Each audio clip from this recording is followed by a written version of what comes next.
گوادر میں بلوچ یکجہتی کمیٹی کو جلسہ کرنے کیوں نہیں دیا جا رہا تھا؟ صرف اس لیے کہ گوادر ایک سینسٹیو زون ہے یا ریڈ زون ہے؟ اسلام آباد پاکستان کا سب سے بڑا ریڈ زون ہے، لیکن وہاں پر جلسے ہوتے ہیں، تو پھر گوادر کیا پاکستان کا حصہ نہیں ہے یا بلوچستان کا حصہ نہیں ہے؟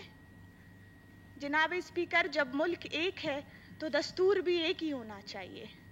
کس طرح مظاہرین کو تنگ کیا گیا، اسی جلسے سے 2 دن قبل امن و امان کی صورتحال پر ایک سے راسل گفتگو ہوئی، اسمبلی کا اجلاس ہوا، لیکن ٹھیک 1 دن بعد امن و امان کی صورتحال حکومت نے خود بگاڑی یا نہیں بگاڑی کہ بسوں پر فائرنگ کی گئی۔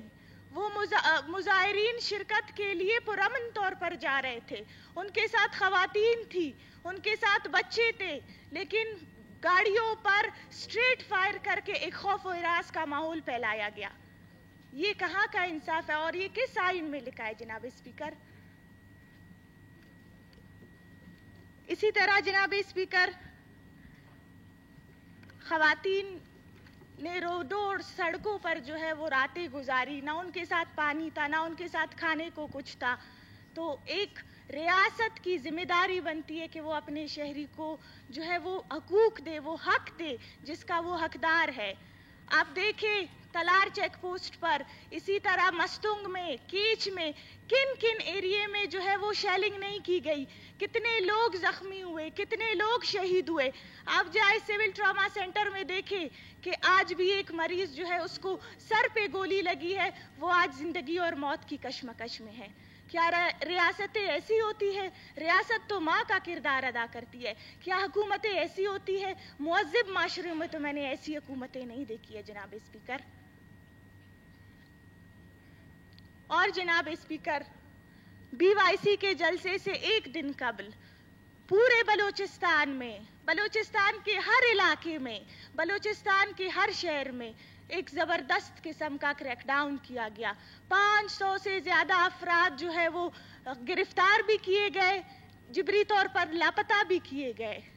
اور اسی طرح ہمارے نیشنل پارٹی کے مرکزی رہنما گوادر کے اشرف حسین، اس کے گھر پر بھی کل رات سیکیورٹی اہلکاروں کی جانب سے حملہ ہوا ہے۔ چادر اور 4 دیواری کی تقدس کی پامالی کی اجازت کوئی بھی شخص نہیں دے گا، چاہے اس ملک کا شہری ہو، چاہے حکومت کا ہو، چاہے اپوزیشن کا ہو، اور ہم بھی نہیں دیتے ہیں۔ 4 دن سے پورا صوبہ بند ہے، ہڑتال ہے، حکومت کی جانب سے ہڑتال ہوا ہے۔ ایسا تو ہم نے کسی ڈکٹیٹر کے ٹائم پہ بھی نہیں دیکھا جناب اسپیکر۔ کاروبار مفلوج ہے، بسز کے مالکان پریشان ہیں، اسی طرح لوگوں کو صحت کی فیسلٹیز پرووائڈ نہیں ہے، اسکول تک بچے نہیں جا سکتے ہیں۔ آپ امن و امان کی صورتحال کو بنانے کے بجائے کیوں بگاڑنے پر تلے ہیں؟ ہم یہی مطالبہ کرتے ہیں کہ جتنے لوگوں کو گرفتار کیا گیا ان کو جو ہے وہ رہا کیا جائے۔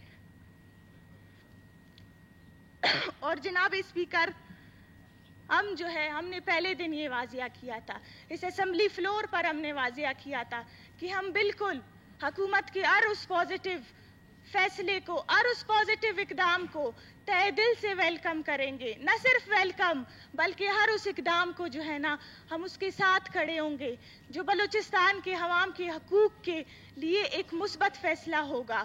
لیکن جناب اسپیکر، گزشتہ دنوں جو ہوا مظاہرین کے ساتھ، جلسوں والوں کے ساتھ، جہاں مستنگ میں، کوئٹہ میں جو ہوا، ہم ان تمام واقعات کی نہ صرف مذمت کرتے بلکہ بھرپور الفاظ میں اس کی ہم مخالفت بھی کرتے ہیں۔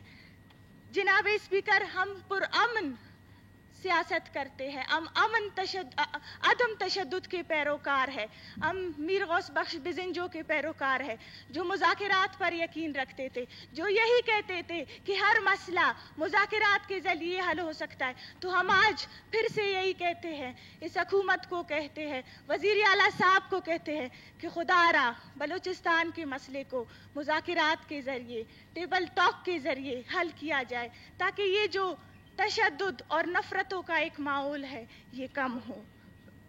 اور جناب اسپیکر، آخر میں یہی کہنا چاہوں گی کہ ہم نیشنل پارٹی کے پلیٹ فارم سے، اس اسمبلی کے توسط سے یہی کہنا چاہوں گی کہ ہم عوام کے حقوق کا, عوام کے سائل و وسائل کا, عوام کے بلوچ عوام کے بقا کا اور یہاں کی قوموں کا مقدمہ ہم اسمبلی کے اندر بھی جمہوری انداز سے لڑنے کے داعی ہے, اسمبلی کے باہر بھی, اور بلوچستان سمیت پاکستان کے ہر پلیٹ فارم پر. بہت شکریہ.